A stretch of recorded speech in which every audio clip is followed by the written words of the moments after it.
The KJ Today Show presents the Can't Commit to a Book Club with executive producer Johna. This is where I get to interview some of your favorite authors and ask them questions about all things bookish. Hello, everyone. Welcome back to another exciting episode of the Can't Commit to a Book Club, the author interview edition with me, executive producer Johna, with my amazing guest, Dave Baker, writer and illustrator. Dave, how are you? I'm well. Thank you for having me. Thanks for coming to book club. Oh, absolutely. I don't know that I'm going to be an amazing guest, but I'll try to live up to that intro. I'll try. Look, I tell everyone that my guests are going to be amazing, and then we have such a good time. It tends to work out for the best if I just put that positive energy out there. Yeah, you gotta lay the groundwork of posi core, right? Mm-hmm. Yeah. Absolutely. As the Bad Brains once said, I got that name. All right, well, Dave is here to talk about his new graphic novel, Mary Tyler MooreHawk, which I love the title, by the way, and I have to ask, is there some obsession with Mary Tyler Moore that we should know about? Do I love Mary Tyler Moore? Yes, 100%. Is there actually any real reference to Mary Tyler Moore in the book? No. And in fact, I had kind of forgotten. I've been working on this book for so long, I had forgotten that it's a pun because she's just MTMH to me. She's just Mary Tyler MooreHawk. You just lose. It's like the Beatles. I think I was probably like 20 years old before I realized that the Beatles is a pun on beat as in music and beetle the insect. It just never occurred to me. I know. What? I know, because they lose. They're so omnipresent in our culture that they just supersede the initial meaning of the word, and beetle just becomes what it is. It just, they're not. It's not a kind of hokey old man pun about making music and insect. It's just the name of what George, Ringo, John, and Paul are, I guess. Man, my whole world is upside down now. I just don't even know what to do anymore. That just blew my whole mind just then. Wait, so as in you also didn't realize it was a pun? No, I didn't. See, this is what I'm saying. There's probably some German term or Japanese term that's like when you say a word so many times that it becomes context laundered from its original, Latin roots or any inherent cultural meaning and reaches this other weird level of societal awareness, right? Yeah. And I'm sure there's a bunch of other things like that, but for me, Beatles is the one that was like, oh, it's a pun. I never thought that hard. I never thought about that. So now I'm just, oh goodness. Well, now I have to tell everyone I know about it. Yeah, totally. Yeah. Oh my gosh. Well, tell me what inspired you for Mary Tyler MooreHawk. Yeah, sure. So Mary Tyler MooreHawk is a hybrid graphic novel. Half of it is a comic book story that takes place in a world that's kind of Johnny Quest, Nancy Drew inspired. So it's about a family of globetrotting adventurers who are attempting to stop a spatiotemporal holocaust, timeline world-ending event where a alternate dimensional version of their greatest nemesis has come into their world and is trying to end things, basically get revenge for what happened in their original timeline.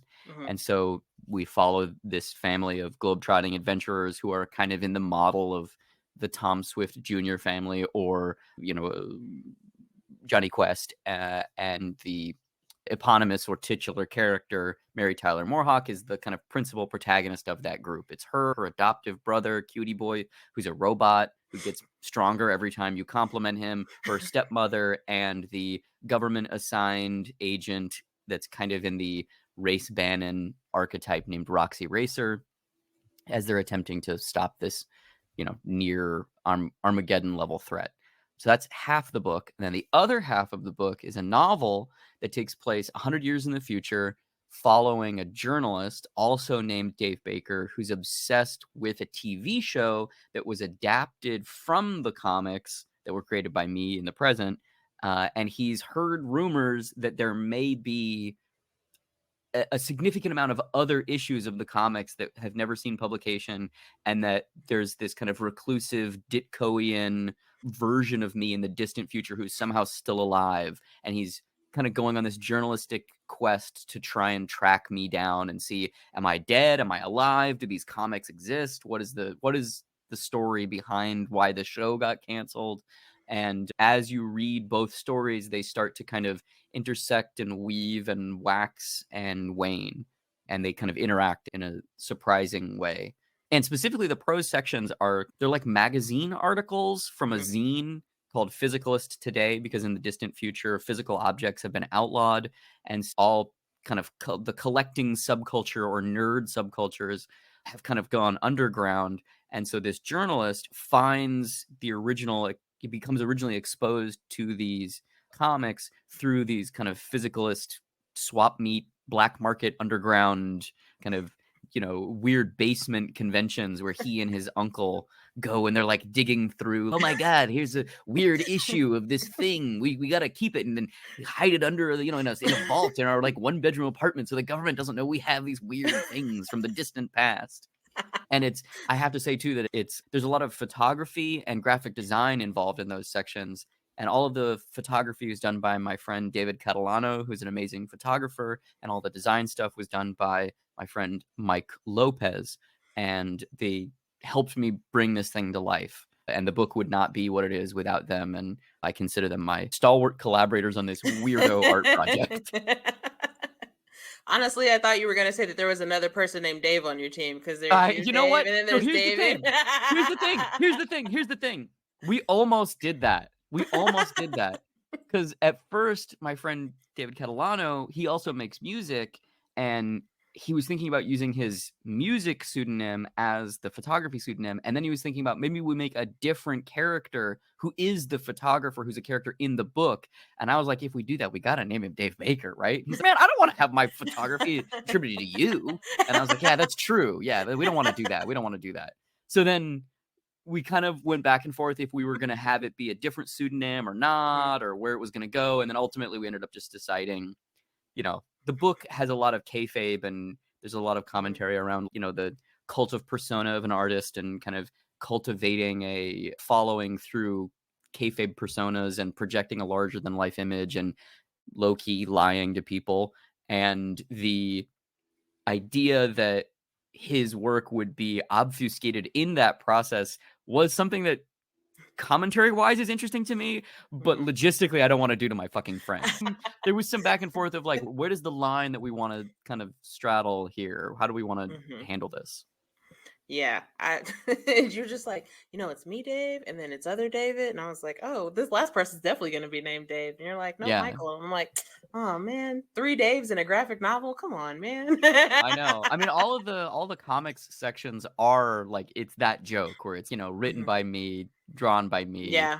With permission from the Dave Baker estate, published, editor me, like all that thing that's the bit of the book, right?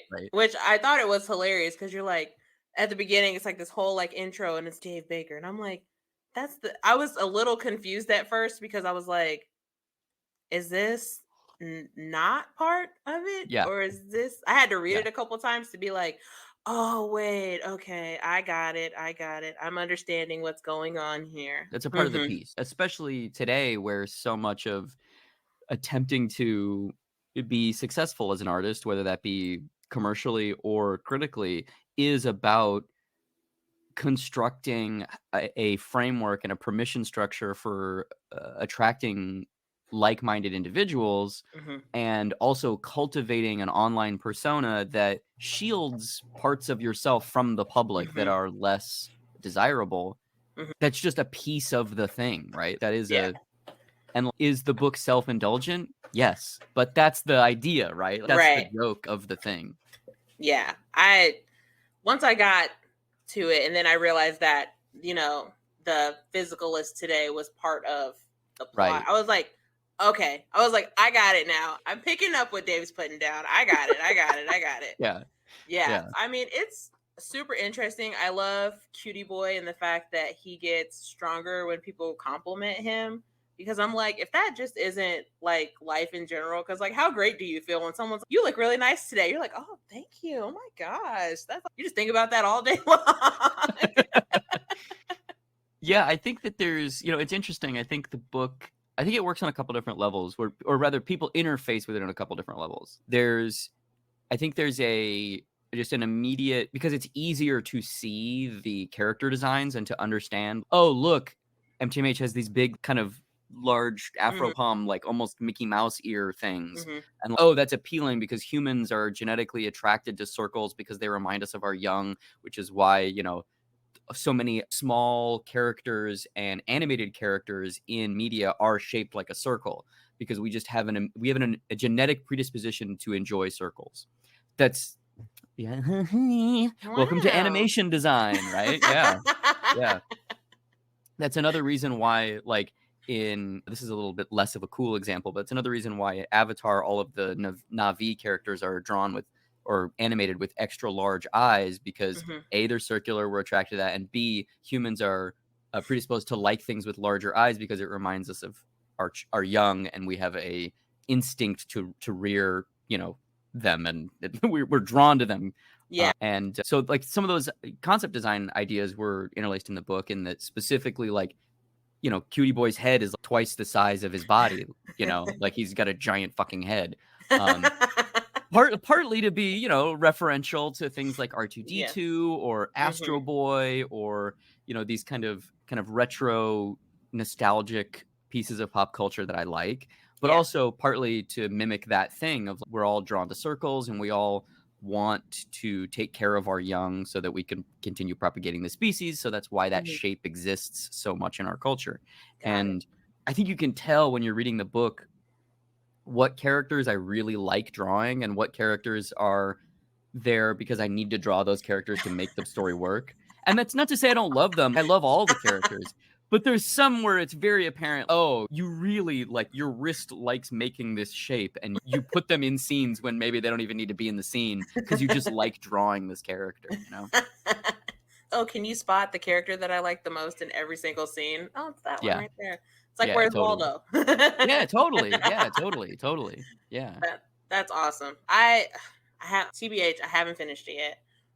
It's pretty dense. I understand. Life happens, and it took me a while to understand the zine and the stuff. But it very aesthetically pleasing. One, because it's pink, and pink is my favorite color. Me too. Yay. Pink and black. Pink and black. Yeah, that's what I like. Dude, literally all the time. It was, and I loved it, like you said, Mary Tyler MooreHawk, like the little puffs on her head. I was like, I used to wear my hair in little puffs like that. I didn't go on like cool adventures saving the world or anything, but you relate to that character because you're like, I used to wear, like when I was a kid, I used to wear my hair like that, So I thought I was like, that's really cool. So what I have read so far, I am enjoying. That's very nice of you. Yeah. Yes. I think the goal of the book initially for me was to just make something that I thought I would think is cool. And initially it was just going to be like a little mini comic because it was a part of another thing. I had this idea. This is so silly. This is how my brain works, right? I had this idea. I wanted to make a book. I wanted to write a novel, but I didn't think anybody would publish a novel because I've made a bunch of comics. I've worked on Star Trek, and I have a Godzilla book coming out next year, and I worked on Teenage Mutant Ninja Turtles, and my last book was published in French and English and was published by Simon & Schuster. So I've done stuff, right? I've done stuff. Yeah. But it's mostly in the comics form or animation. So when I was like, I want to write a book, I want to write a novel, but I don't feel like I have the kind of juice to push a novel through because I'm going to need an illustrated aspect to it to probably get a publisher to do it. Yeah. Because that's what people know me for. My initial idea was, I'm going to write a book that's like a jokey book about a bunch of season finales for TV shows that like just ended on a cliffhanger, and it'll be called Season Finale the Series. And the joke is that there's a TV show where every episode is the season finale of a different TV show. And so I wrote all of these pilots that were finales where the joke is that you're referencing, 10 seasons of a show that doesn't exist. Yeah. And MTMH was one of those. And I realized like this is like a really one-note joke and it doesn't really work. Okay, so maybe my favorite of them was the Mary Tyler MooreHawk thing. So I was like, maybe I'll just take this idea and I'll just pretend that this season finale was from a show that didn't exist. That was from a show that didn't exist, was found, and maybe the show did exist. Ooh. And then that evolved into me making a comic that would set all of this up as an insert into it. And then that evolved into what it is now, which is just a completely other thing that's 180 degrees different. But that's because I worked on this thing for 4 years where I kept coming up with new, oh, maybe it's this. Oh, maybe it's that. Oh, maybe it's this. And, ultimately, I think the book is kind of about that process. It's about being an artist and being lost in a maze of your own creation and trying to navigate that with some semblance of sanity by the end of it. It's really not an easy task. And, I think it's hopefully applicable to things other than just me, but it also is specifically, the joke is that it is me in every version of it, right? Yes. Yes. Don't worry, I laughed a couple of times. Hell yeah, dude. Hell yeah, dude. That's right. Yeah, I was hopefully my boss doesn't see this, but I was at work reading it and I was like, I get that. That's funny. So yeah, it's definitely funny, definitely applicable. I had a whole question in my head and it just Hey, I know that life. My short-term memory is terrible. Like, I just, before we started recording, I forgot one of my good friends' names when I was talking to you. Honestly, I have 9 nieces and nephews, and the amount of times I'm like, you with the face, come here. At one point, I would go, you, and they would go with a face, and I would have to point it like, come here. Like, you come here. I don't know what your name is. Whatever your name is, come here. Yeah. You know who you are. Well, and it's you've been friends with people for so long, right? You're like, what is your last name? Yeah, totally. Yeah. One of my my co-host on the KJ Today show, I interned for her. I've worked for her for 10 years. And when I worked with her at a radio station, I was like having to assign stuff to her, and they were like, I was like, isn't this her last name? They're like, oh no, that's her maiden last name. This is her married last name. It's under her married last name. I was like, that's not her married last name? Wild. No, I was like, oh my God, she's a whole different person than I knew who she was. This is mind blown. I had to go tell her about it. But that's also like when you see somebody every day or you're working with them in such close proximity, sometimes those like basic transactionary pieces of information aren't always applicable to your relationship because you're doing something at a higher level or a more business oriented level or whatever, it's understandable. Yeah. Also, we're all just doing our best. We're all just doing our best out here. We're trying. We're just all out here living. It's all that matters, I guess. Yeah. Well, I am currently stalking your website and looking at all of this amazing I know they say don't judge a book by its cover, but I absolutely do because that's who I am as a person. And I have ADHD like nobody's business. So there's lots of colors and I love the cover for Halloween Boy. Thank you. Halloween Boy. That's a book I'm basically when Mary Tyler MooreHawk got signed to be published by Top Shelf. There was a year in between when it got signed and when it was going to come out, and they were like, okay, cool, get ready to start doing the promo stuff in a year. And I was like, all right, what am I going to do for this year? So I was like, I guess I'll just take one of my older ideas and gonna dust it off and see what happens. I was working with an independent publisher. It's just kind of like a weird adjunct editor without a title, kind of just going around being like, hey, can we get the license to X or Y? And I had emailed King Features, the company that owns Flash Gordon and the Phantom, and they were like, oh yeah, sure, yeah, it's available. So we had some meetings and I pitched a take on the Phantom, and they were like, this sounds great, we love it. And then they were like, can we get a God document of everything you would do? And I wrote a big God document and submitted it, and then they were like, yeah. No thanks. Yeah. And I was like, all right, cool, no problem. So it kind of sat there for a minute. And then when I had this year gap in between when the book was finished and when it was going to come out, I was like, well, maybe I'll takes some of those ideas and kind of recontextualize them and move them around and file some of the serial numbers off and make Halloween Boy. It's not the Phantom, it's Halloween Boy, Different. and it's very different. Very different. So now there's 5 issues of it. The book follows a action adventure archetype kind of, Phantom, Indiana Jones, Doc Savage, the Shadow-esque pulp adventurer who's kind of crowned himself as the patron saint of the impossible. Whenever somebody has an unwinnable scenario that they can't get out of, they just show up on the doorstep of his floating skull-shaped island, which is, in low orbit, and they're like, "Please, Halloween Boy, help us." And if it's dire enough, he might. And so all of the issues are just one and done adventures of him helping people out and going on these bizarre adventures. And there's kind of a running mystery that goes through all of them. And yeah, they kind of intersect and interweave. And I'm a big fan of that kind of pulp stuff, but I also really don't like how often colonialist and racist and, just like horrifically culturally they play on people's worst instincts. Yeah. So the goal was to make something in that mold that tried to reckon with those ideas, whether that be metatextually or sometimes very literally. Yeah. Yeah, like I said, there's 5 issues of it. I've self-published them over the last year, and it's been a lot of fun. It's been, I like drawing that guy too. I don't know. He's cool looking. I mean, he kind of gives me, if you ever watched Sailor Moon, he gives me Tuxedo Mask.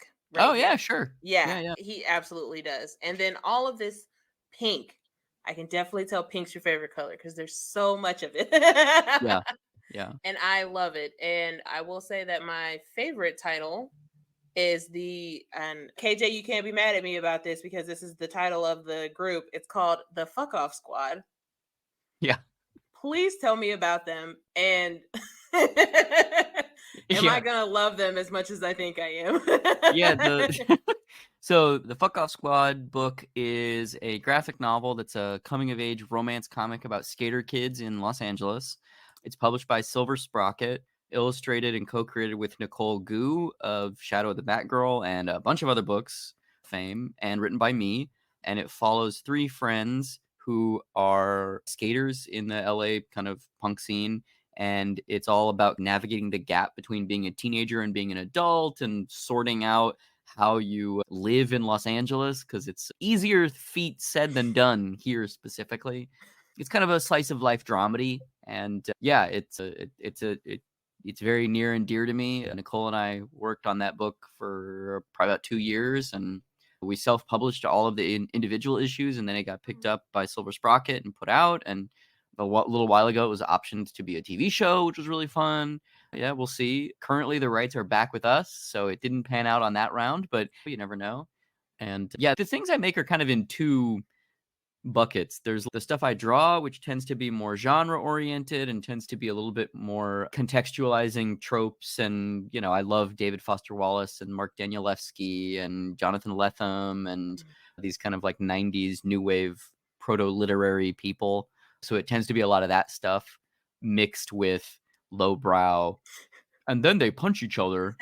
But the stuff I do with Nicole tends to be, which I also love. Like I love Sophie Campbell's Wet Moon and Teenagers from Mars and the books by the Tamakis like This One Summer and Skim, but I'm not as good at drawing that stuff.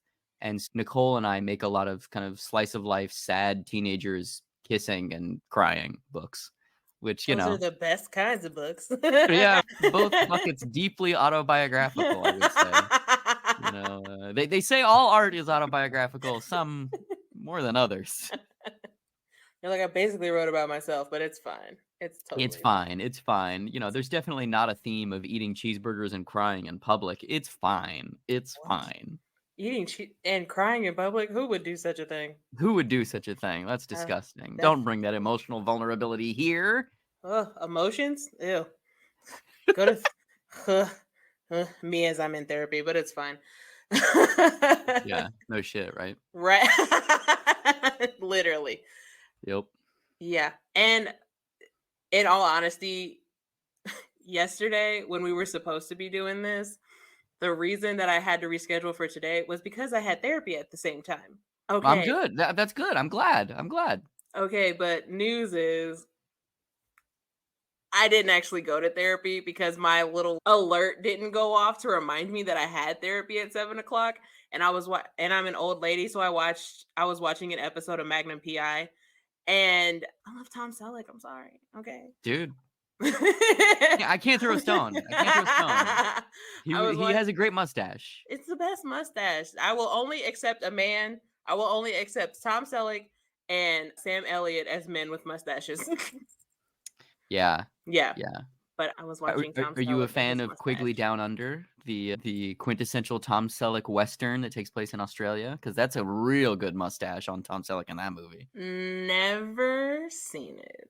Do you like Western? That's a no. Okay, never mind. It's I love Westerns, so I am all about it, but I totally understand if Westerns are not your thing, They're then they're very like okay. So when my dad used to watch westerns a lot. Like most of my Saturday mornings were spent like on the couch watching some Clint Eastwood like yeah, thing going sure. on, right? But I haven't watched like a legitimate western in a super long time, so I wouldn't Mm, even know like what even to do. right, okay, yeah. But I mean, like if it's got Tom Selleck in it, I mean, I watched God. There's these movies on Prime with Tom Selleck in them. The Jesse Stone or something like that. I think it's and okay, but he has a goatee, and it really threw me off because like I was, you know how like you scroll through, right? And I was like, is that Tom Selleck? But he had a whole goatee.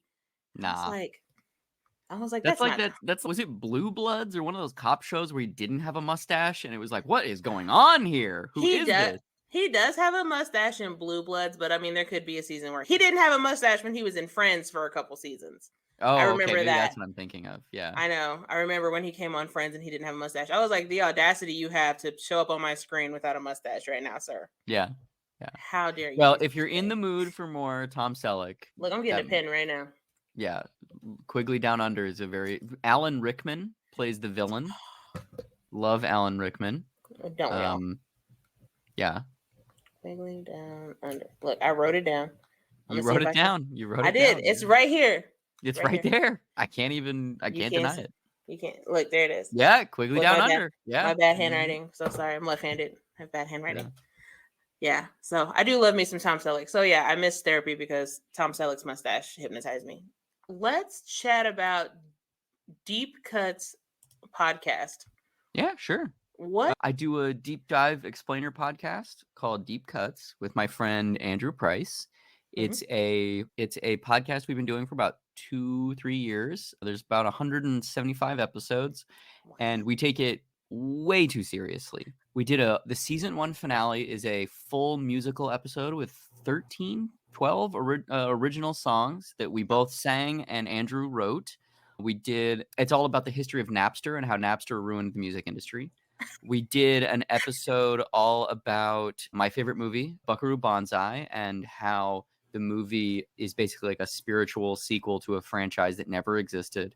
And I spent 2 years tracking down Earl Mac Roush, the screenwriter and creator of Buckaroo Banzai, in order to get him to write a 10-minute radio play that takes place in the universe of Buckaroo Banzai. And then we got him and the director of the film, Rick Richter, to write and produce it. And we wrote original music for it. And 2 of the actors from Buckaroo Banzai reprised their roles, Pepe Serna and Billy Vera. And it's a 3-hour episode where we went through the production of the movie, all of the failed sequels, Mhm. and the attempted reboot with the Dan Berger, who is he's the owner and operator of the longest running Buckaroo Banzai fanzine, World Watch One. And then at the end of the episode, there's a 10-minute radio play where me, my co-host, and the 2 characters from Buckaroo Banzai go on an adventure together in order to try and stop Hanoi Jan, written by Earl Mac Roush. And through this project, I became friendly, I don't know if I say friendly He said friendly. friendly with Earl Mac Roush, who's like my fucking hero. If you haven't seen the movie, there's a ton of references to Buckaroo Banzai in MTMH. Like the title for chapter 1 is Chapter 1, Find the Jet Car, Said the President, which Mhm. is the original title of Buckaroo Banzai's first script. The way the Buckaroo Banzai was created is that Earl Mac Roush would write basically 20, 30, 40, 50 pages of a screenplay, then get bored and abandon it, and then start a new screenplay. And so there's 10 unfinished Buckaroo Banzai screenplays. And when they sold the movie to Ed Pressman, they took a book of excerpts of all of the screenplays and said, we want to do a series called Buckaroo Banzai, and these are all the different scripts that we have written about him. And the one that Ed Pressman selected was Buckaroo Banzai Across the Eighth Dimension, which is why the movie is like a sequel to a franchise that doesn't exist, because in the movie, they're referencing all of the screenplays that Mac had written previously. And as you know from, reading parts of MTMH, that's kind of the joke, right? There's all these comics that exist that don't exist. Yeah. And so I was like, Mac, please, can I get a quote from you to put on the back of my book, because it's really influenced by Buckaroo Banzai? And he was like, okay, yeah, sure. If you go and leave a review on the Amazon Goodreads or the Amazon page for this new novel I've written about Buckaroo Banzai, because people don't like it. And I was like, yes, Mac, yes, I 100% will give you a good review, because I actually really liked the book. I think it's great. So it was great. The best part about dealing with him, though, was the simple fact that he's something of a recluse. He's kind of a weird guy. He wrote the Martin Scorsese movie, New York, and then Buckaroo Banzai, and he wrote a novel called Adios, Arkansas. And that's kind of his whole work. But he didn't really do that much because he's such a specific auteur that I think he didn't necessarily always work great in the studio system. And so there's all these weird urban legends about him and all these stories where you're like, I don't really know what's true and what's not true. And they say never meet your heroes. But I was like, I'm going to fucking meet this guy, guys. When I got him to write this little 10-minute thing for our podcast, I was like, if you want to write this little kind of 10-minute, just 10 pages, write it, we'll record it and make music for it, and we'll do everything that's the hard work. You just have to write it. And he was like, okay, great, cool. So he wrote a first draft, and then he would send us notes and changes like missives from a dictator in hiding. It was the best. It was exactly what you want it to be. So instead of saying, if the establishing shot is like exterior radio station day, he wouldn't tell you, he wouldn't rewrite that line in a script and send it to you. He would just he would send me emails with 21.5 the sound only in, Duluth. And I had to understand that was the like call sign for the radio station, and that in, so it would say exterior 21.5 the sound only in Duluth radio station. And it was all his notes were like that, and it was so charming and exactly who I wanted him to be. You don't want the reclusive genius behind one of the weirdest movies ever made to be like a normal guy. You want him to be a fucking weirdo.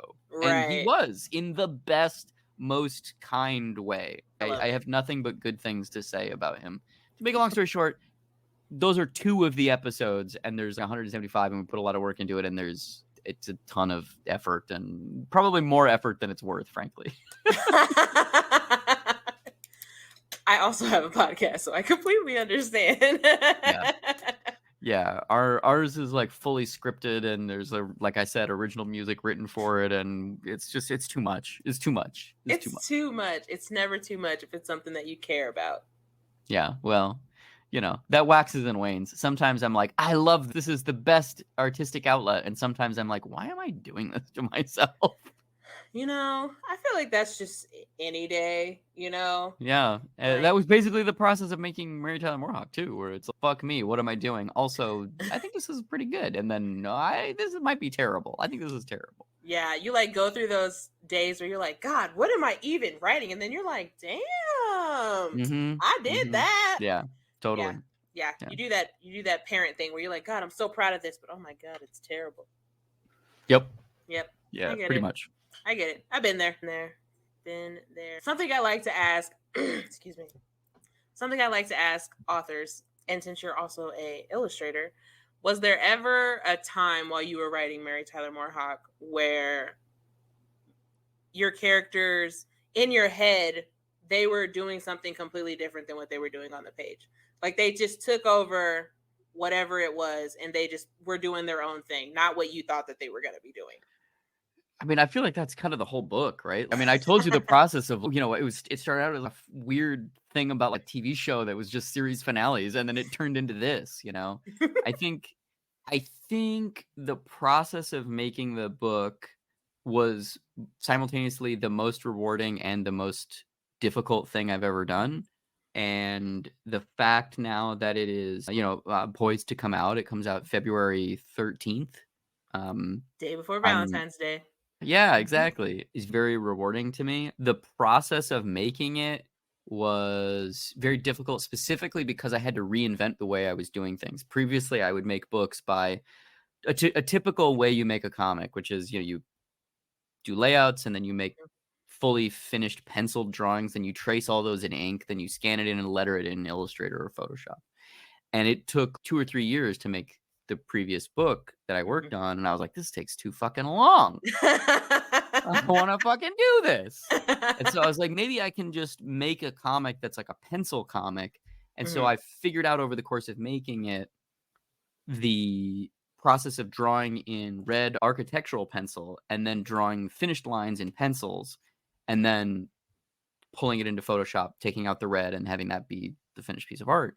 So I think it was less that the characters started doing things other than I thought they were going to do, and more that the book itself, I had to figure out how to make the book, and then the book itself started pivoting and going in other directions, which is not always a pleasurable experience when you're like, I know this idea is better than what I was doing, but god damn it, it is so much more work.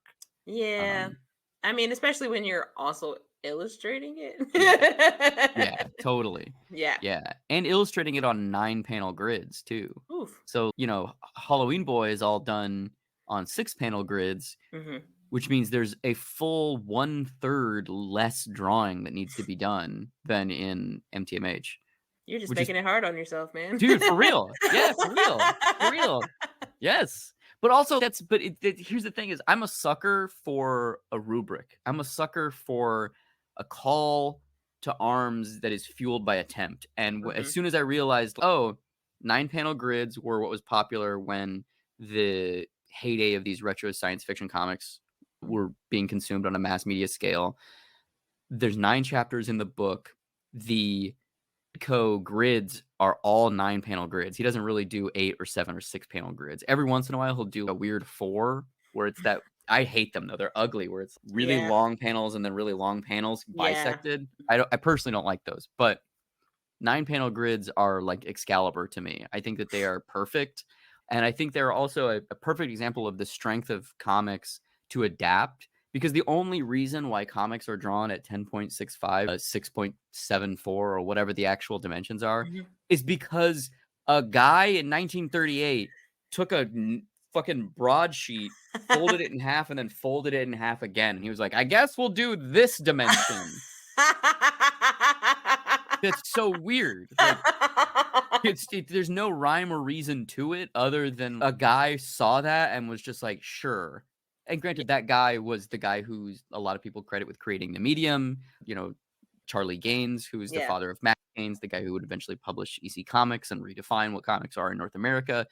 But like the inherent decision of the size of the canvas that we all are going to work on for the next 100 years was just like an impulsive, this.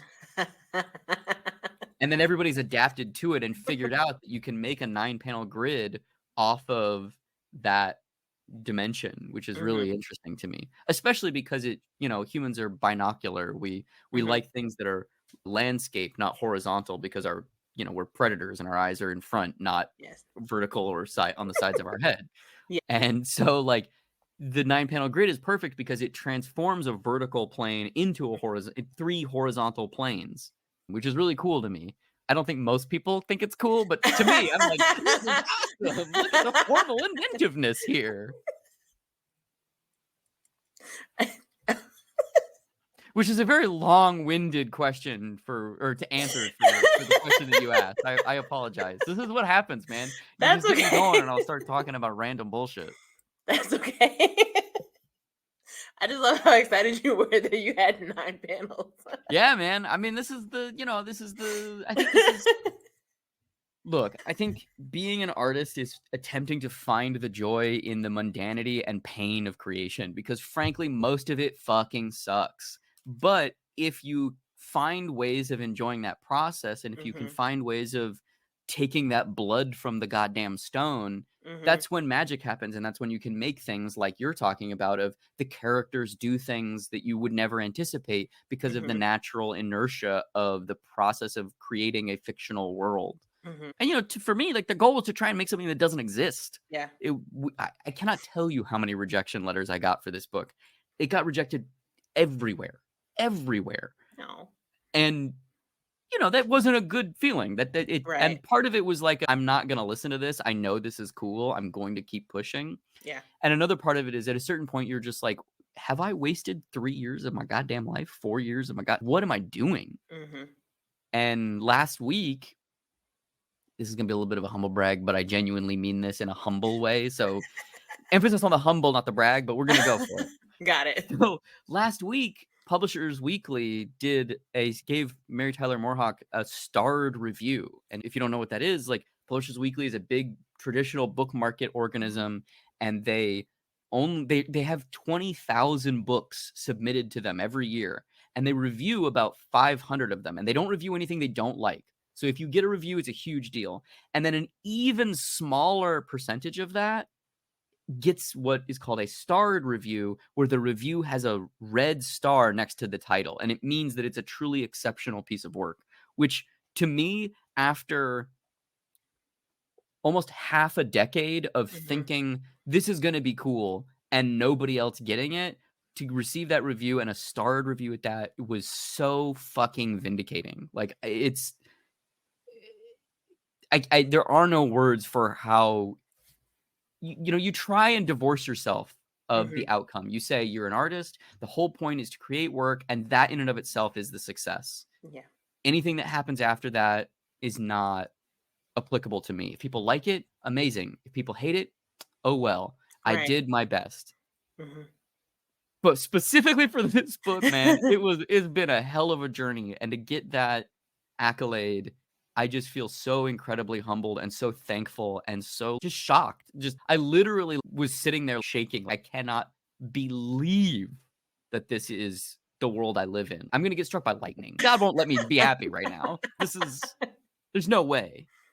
And then specifically at the end of it, the last line of the review is like, MTMH will delight and amaze fans of Philip K. Dick and David Foster Wallace. Which, what? What? You're like, that's what I was going for. Yes. Yes. Yes. I love David Foster Wallace.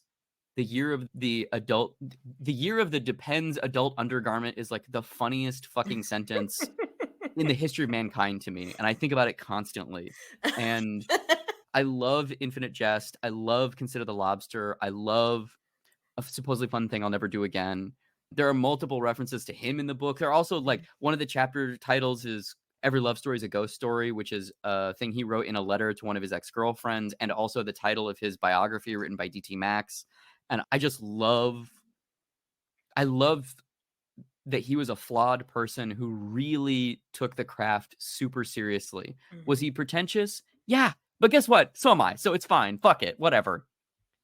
And I think specifically one of the core kind of points for the book of Mhm. kind of germinating and becoming a thing is when I realized that David Foster Wallace, the creator of Johnny Quest, Doug Wildey, and I all lived in Tucson, Arizona at the exact same time.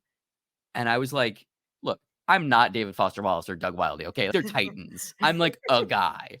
But the fact that I was like a burgeoning creative person who felt Mhm. like I was on the outside and felt like I didn't have any connections to any sort of creative industry and I would never, as a kid, it's very hard to see a path into a world where you can be an artist when you're surrounded by non-artists. It's just like, Yeah. how do you do it? Like literally, what does it mean to be an artist? How do you make money? Yeah. And when I had the epiphany or read the information that, Wildy lived in Tucson for 15 years and Foster Wallace went to grad school there, I was like, well, what? Like the two people I love, like maybe the most, lived in the shitty small town that I'm from at the exact same time I was living there. This is crazy. And so that kind of, that germ of an idea of, well, what happens if you took David Foster Wallace and Doug Wildey and shoved them together and then parodied it at all? Yeah, I don't know. I feel like I've rambled it like for like 40 minutes at you, just being like, it's crazy. That's fine. I just enjoy how excited you are about it. Look, man, there's no money in this bitch, so you gotta find the joy somewhere. You don't have to tell me. I know. Yes, as an author, podcast person, co-host, book host, I know there's no money in it, but it's the thing that you love. Yeah. And it's, as much as you're like, gosh, if I just don't start doing this soon, like, I'm going to stop, but you just keep coming back because you're like, I love this. This is what I want. I don't care if I don't make any money. I don't care if nobody ever sees it. Like, it's for me, and it is really hard as, a writer, illustrator, whatever kind of artist you are out there, to have something so near and dear to your heart, and then you decide to put it out into the world and people are like, no, that's not good. You're like, I thought this was really good. And they're like, nah, it's not good. But I love the saying, there's something for everyone, because there is. I mean, Mary Tyler MooreHawk wasn't for those publishers that were like, nah, we don't want to do that. And it's for this publisher who's publishing it, coming out in February. I mean, it's all meant to be. That's all I'm saying, I appreciate you saying that. Thank you. Yeah. And I think that there's also, personally, I don't think there's no shame in self-publishing. I'm self-publishing a book right now. Nice. Like I said, my previous book was out through Simon and fucking Schuster. And then I was like, I'm kind of tired of dealing with editors and stuff. I just want to make a thing. So I just did. And like, I think that that's cool that we live in a world now where you don't have to rely on those larger organisms. Like, I've sold a ton of copies of Halloween Boy through TikTok. There's a fucking shop functionality on TikTok now. I so know. You just like post photos of the book and you go, this is my character. He's sad and he loves flaming swords. And then people buy it and it's fucking awesome. Honestly, you're not wrong. It's cool. It's really cool. It is cool. But I specifically for MTMH, I was like, look, this book is so weird that I think it laps itself, where it starts being something that seems non-commercial and not applicable, but is so weird that it becomes an other thing. And maybe, who knows, maybe not, I don't know, could break out and reach people outside of the sphere, the kiddie pool of comics that we're normally in. And the fact that Chris Staros and Top Shelf have bet on me, I feel incredibly indebted to and so thankful for. And they've done this perfect example. This Publishers Weekly review, Star Review, would not have happened if I had just published it myself. Like, it just wouldn't have. And so now that the book exists on this larger plane and has access to these, hopefully, new sets of eyeballs that aren't familiar with me or aren't familiar with maybe even the things I'm referencing. You don't need to know any of the things that I've been fucking around and been like, oh, Buckaroo Banzai. You don't need to know that. It just is texture of, the things that have informed the stuff, right? Star Wars was another thing I was thinking about when making it, because Star Wars is just fucking Flash Gordon. George Lucas was literally trying to get the rights to Flash Gordon. He couldn't, so he made Star Wars, which is just Flash Gordon set in the Dune universe. You know why there's an emperor in Star Wars? Because Shaddam IV existed in Dune. You know why they're talking about spice? Because of melange. Like, it just is that thing. Right. And there's other references, obviously, Forbidden Temple and Akira Kurosawa, samurai culture, all of those things melded into the visual effects of John Dykstra. Motion control rigs obviously are a huge part of the reason why the movie has aged well. John Williams' score. There's all these disparate elements that come together and form something wholly unique. But at its core, the spine of that fucking thing is Darth Vader is just Ming the Merciless, like 100%. Like, Ming the Merciless is a yellow panic racist archetype. Darth Vader is that, but he's a samurai. And because he's wearing a mask, it's a little less racist. So, okay, we as Americans don't immediately draw the parallels to yellow panic. Mogo, the planet that all of Flash Gordon happens, is just like fear of the Orient in the 1930s. Yeah. Yeah, like it's What a time it was. Glad I wasn't born. Dude, that stuff still exists. It still exists. Like now the version of that is like Homeland, where there's like 9 seasons of just like Islamophobia, and those people over there that believe something different are evil. Yeah. And it's, I don't know, man. I don't know. I feel like everybody's trying to get along. I feel like we just all want to be friends, and you guys just won't let us be friends. But yeah, whatever. Yeah. Yeah. No. Yeah, I get it. I don't know. I don't know either. It's just a fun world we live in, Every day is an adventure. Yeah, it is. Yeah, it is. All right. Well, if I was a person, and you've been selling me on Mary Tyler MooreHawk for the past 56 minutes. 56 minutes and 30 seconds. Yeah. If I was someone who had no idea, not any clue about Mary Tyler MooreHawk, what it's about, give me your spiel on how you would make me buy it. I would say that Mary Tyler MooreHawk is ostensibly what if Johnny Quest got crossed with House of Leaves. And if that sounds interesting to you, the book is available for pre-order everywhere. You can get it on Barnes & Noble, Target, Walmart. It's fucking weird. Was Googling it the other day, and I was like, the book is on fucking Target.com? What is this? This is so weird. Yeah. But yeah, everything that I've said of, it's this kind of mix of retro sci-fi comics and political commentary and weird kind of tongue-in-cheek, infinite jest-y prose formulated to be in a zine that's also got photography and really cool graphic design. The book is 300 pages. It took me like 4 years to make, and I'm pretty amped on it. I'm really glad that it is getting its day in court, and that's all I can ask for. Everything from here on out is not it has nothing to do with me. If the work, despite being literally about me in like almost every way, if the book succeeds, fuck yeah. If it's dead on arrival, look, I tried my best, and I hope people like it. I do think that there's not a lot of stuff like it. If nothing else, there's the novelty of the new, as they say. I would agree. There's not a lot of stuff like it. I don't read a lot of comics or graphic novels, but I've never seen one like Mary Tyler MooreHawk. And that's not saying anything bad. Like, it's just, we're not used to different, but if we get used to different, we'll learn to like it. Yeah, I mean, that was the goal for me. I wanted to make something that was unlike anything else, which made it really hard to get anybody to bet on it. Yeah, because as consumers, we are like, as a person who owns 500 romance novels, we want that thing that is our safe space. It's our comfort. In a romance novel, they're going to meet, they're going to fight, they're going to break up, they're going to get back together and have their happily ever after with shenanigans in the middle. Yep. And with Mary Tyler MooreHawk, that's kind of what you're getting, but there's also this deeper level to it with the whole physicalist today. Yeah. I want to tell you, I was reading that all wrong.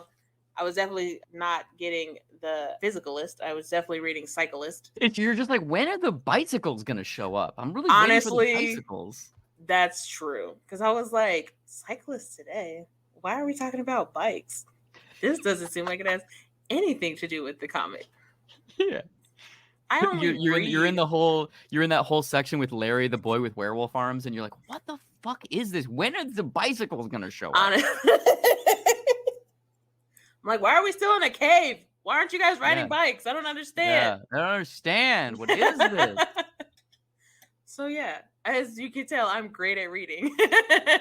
Dude, look, all I gotta say on that front is half the books got fucking pictures. Hey, that's also what I loved about it, because I haven't read a graphic novel or like a comic book in such a long time. Like, when I was reading it, I was like, this is such a different experience than anything I've experienced in the last, 10 years, because that's probably the last time I read. Read more comics. I know. I've got a whole like TBR behind me. Oh, believe me, you don't have to tell me this, but here's the twist in this story. there's a lot of really great romance comics, and you can read them faster. You know what? You're right. I did read this. I think I still have it. I bought it when I was in high school. It's somewhere on one of these shelves. It was like a romance graphic novel or manga or whatever. It's backwards. So like you read manga. it Yeah. manga. And I read it when I was in high school, and then I was like, damn, this was really good. And I just put it on my shelf or whatever. What was it called? Oh God, what's it called? Wait, is this it? Ow. Oh, this is it. That's how you know I still have this from when I was in high school. It's called Idle Dreams. Ooh, that looks cool. Like you can tell how long I've had it because Yeah. That's cool. It's lived with me through high school, college, living with my mom for 5 years, and now living in my apartment. I'm into it. And your cats haven't destroyed it. No, because it's hiding on. I might actually reread this now that I pulled it off the shelf. But yeah. I read that and I was in love with it. I was like, oh my God, this is so great. And I just haven't, I guess I don't have the good like romance like recommendations because like most graphic novels or like mangas or things like that are just like people fighting and stuff, and I'm like, no, I want. No, they're not. No, I'll email you a list. Okay, if that's what you're into, if that book was like, oh, this is really cool, there's a bunch of stuff exactly like that I think you'd like. Like, have you read Heartstopper? No, my friend read that and he watched the show. He said it's really good. The comics are great. The show is really good too, very good. But the comics are great. They're really good. Yeah, I'll come up with a list. I'll send you a list. He's like, I already got a list coming up in my head right now. Yeah, literally. Yeah. Because that's what Nicole and I make. Like, all the stuff we make together is like that. It's, like I said, sad kids smooching and crying. Like, yes, that's what I love. I love a good YA novel where the girl's, I'm not pretty. And then the guy's, you're so beautiful. She's, oh my God, I love you so much. And then it's happily ever after from then on. Yeah. Yeah, I agree. I will say, though, I tend to prefer the girl being like, I'm not pretty. And then another girl says, no, you're so pretty. And then she goes, okay, I am pretty. And then they start smooching. And then they start crying. And you know what? I felt that. Because I did read some A books like that, too. I'm like, oh my God. I'm like, you guys had feelings for each other the whole time? Yeah, exactly. I didn't know. I knew the whole time that they had feelings for each other. Shocked. Right? Yeah. I am shocked and awed at these events.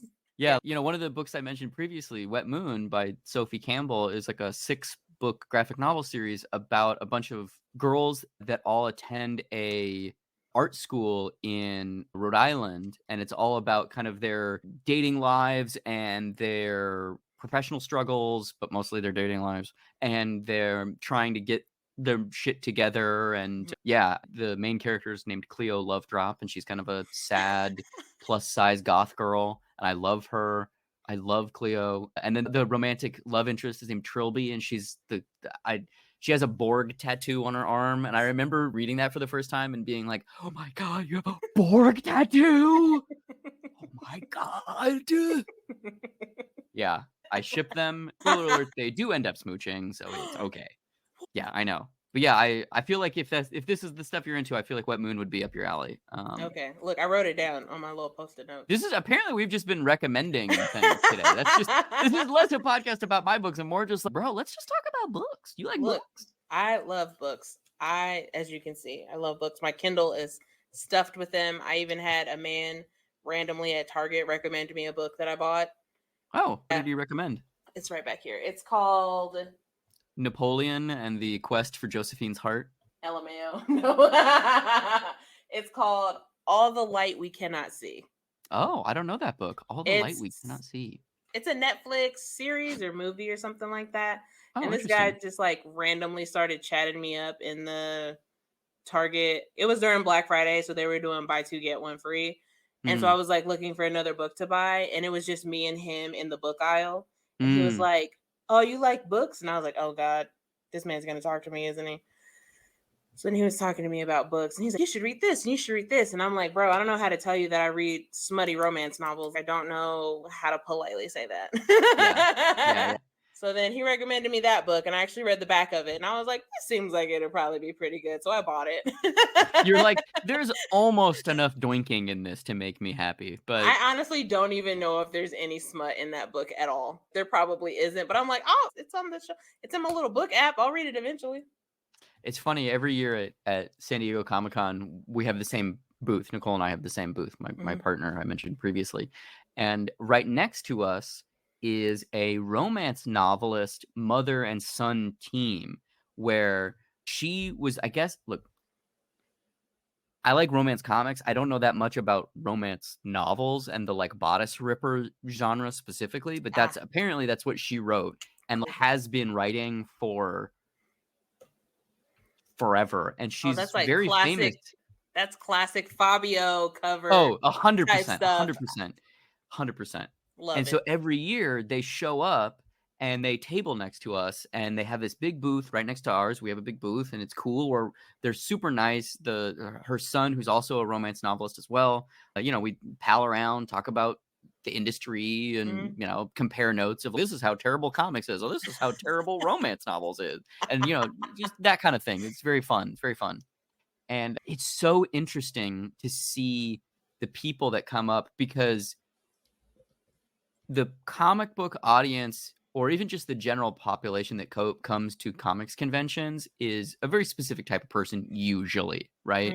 Yeah. And then they'll be walking by, and then one person of the group goes, "Oh my God, Harlequin romances," or whatever the name of the book is. I'm making that up. She's like, "Oh my God, I read the first 7 of these books." There's actually a publishing company, Harlequin. So like, Is there really? Is there really? yeah, Okay, yeah, they're I Harlequin totally made romance that up. novels. I don't Nope, know if that's it or they're not. legit.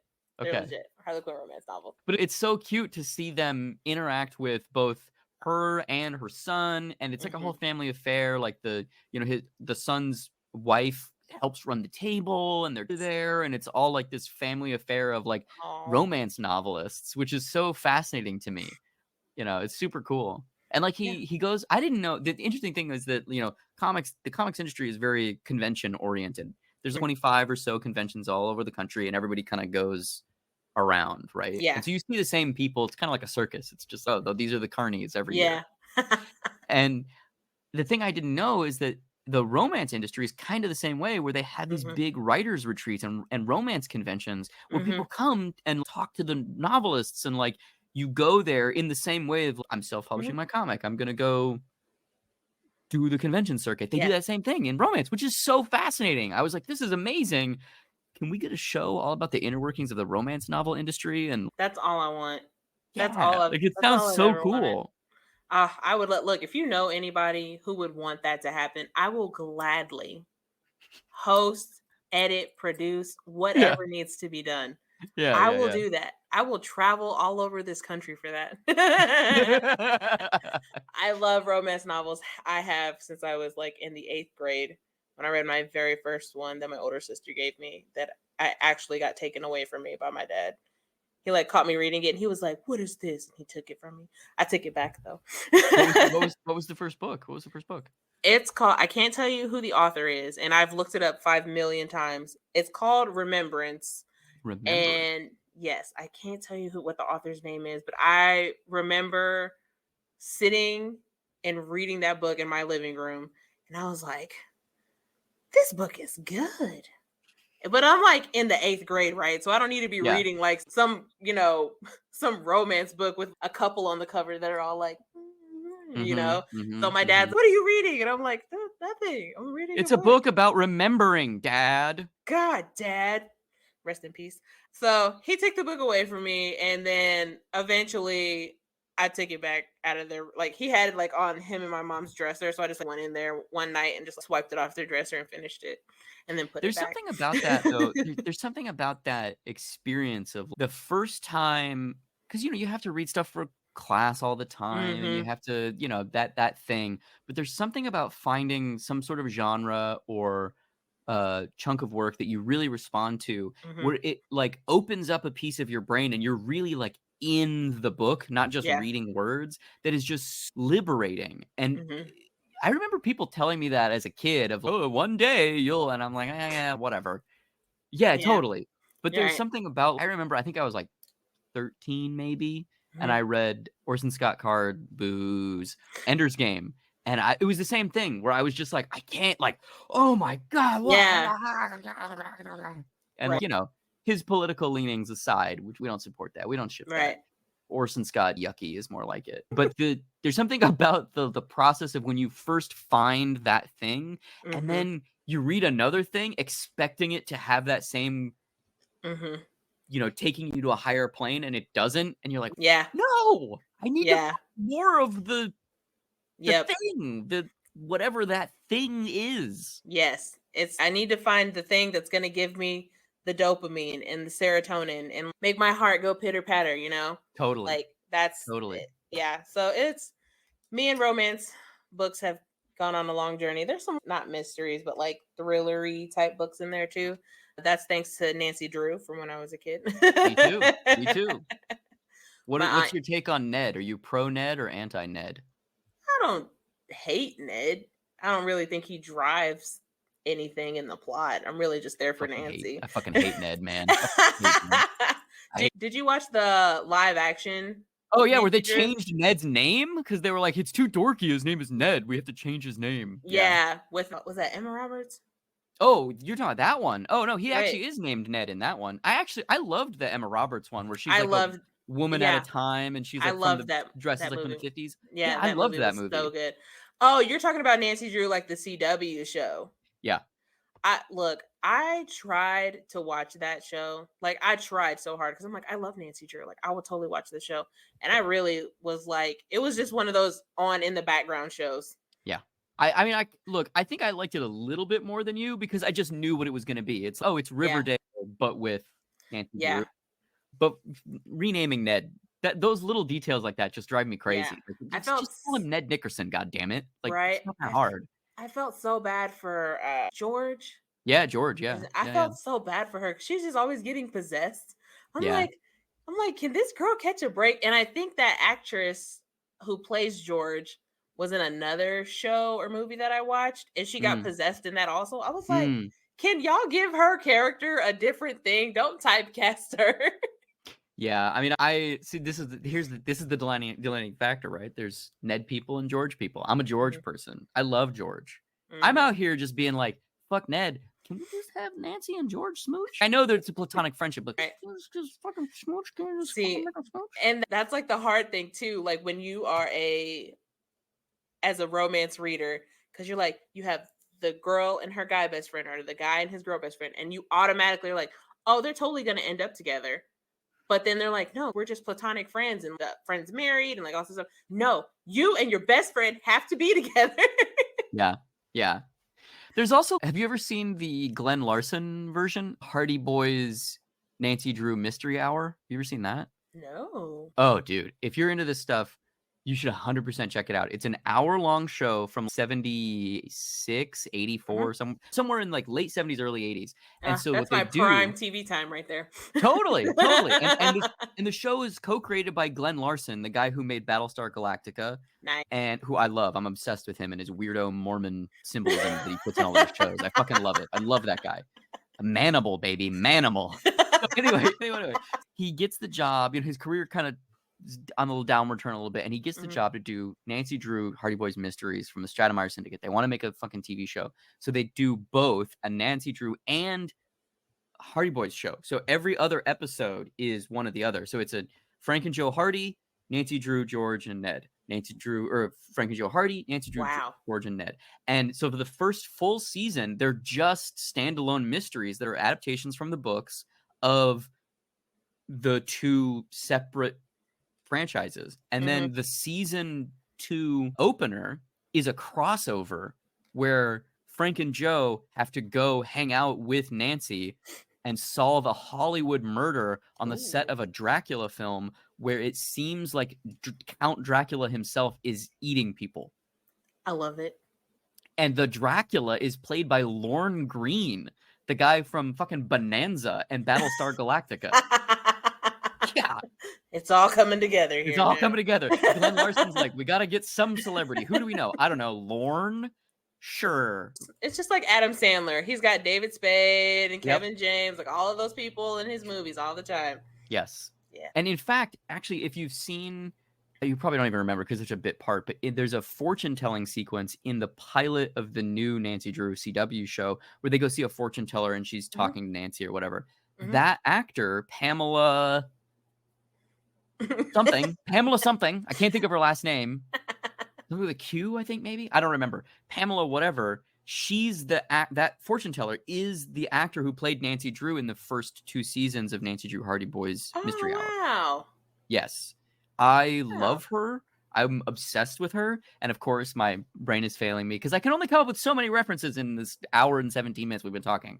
But I can't think of her last name. It's Pamela something. That's okay. Yeah, she's awesome. And that show specifically is great. I love that version of Nancy Drew. Nice. Maybe I'll move on to that after I've finished watching Magnum PI. yeah, exactly. Yeah. Yeah, you know. Tom Selleck's he's just got a chokehold on me right now, and he just won't let me go. Even when I'm at work, just like opening up the mail, I'm like, God, Tom Selleck, you were just wearing those Hawaiian shirts. I can't even deal with it right now. Hey man, far be it from me to judge. Far be it from me to judge. Well, this has been so fun. See, I told you it was going to be fun. Yeah, grand old time. Yeah. Grand old times over here in the Can't Commit to a Book Club, which I've been told is the longest title for a podcast. And I was like, well, I didn't come up with it. It's just the life I live currently. Okay, Dave, anything else you would like to tell me about Mary Tyler MooreHawk or just yourself in general? I'm a big fan of Nancy Drew and the Hardy Boys. I don't think that's shocking to you, though, having read MTMH. That's very Nancy Drewy. I am so shocked. I know. Shocked The book comes out February 13th. It's available for pre-order right now wherever you get books. If this sounds like something that's up your alley, it's freely available. Yeah, I don't know. I'm very proud of it, and I'm very thankful that you took the time to talk with me about it and to look over the PDF. And thank you very much for, just being a swell individual, Oh, thanks. I do what I can. You should thank my parents for that. They gave me this personality. All right. So everybody who's been watching, if you've made it this far into this episode of the Can't Commit to a Book Club, Dave's book comes out February 13th of 2024. I will absolutely be pre-ordering a copy. I have a gift card to Barnes & Noble, so I will be using my gift card for that specific purchase. I will have to find out the next convention that Dave is going to be at so I can get my book signed. Yeah. I don't know the next time I'm going to be in Indiana, but there's a bunch of other shows. I was just in Columbus, actually. And I'm thinking I'm going to go back to Columbus next year. That's not that far, right? Columbus, Ohio? Yeah. Is it that far? I have no idea. I could look. I am very directionally challenged. You and me both. It is. My dad is rolling in his grave. I'm directionally challenged, and my younger sister is alive and well, and she can tell you how to get anywhere. She'll be like, Johna, you just need to get on 70 and do this and do that. And I'm like, can you give me a landmark, please? Is there a Dairy Queen? Is it near the White Castle? No, literally. I can give you landmarks, okay? I'm not going to give you street names. Yeah. Because I don't look for street names. I look for landmarks. But that's none of my business. I get where I'm supposed to go, and that's all that matters. Yeah, exactly. All right. Well, I'm going to quit being Midwestern and say goodbye to you, Dave Baker. Thank you so much for coming on to the Can't Commit to a Book Club. With me, executive producer Johna, sponsored by Conquest Journals and the KJ Today Show. Dave, you rock. I love you very much. I can't wait for all of these book recommendations that are going to be coming my way. Thank you for having me. Of course, absolutely. Thanks for watching my video, friend. I hope you enjoyed watching it as much as I enjoyed doing it. For more interviews like this one, please make sure you subscribe to our YouTube channel, youtube.com/KJ Today. And if you want to read my book reviews, you can check them out at kjontheair.com.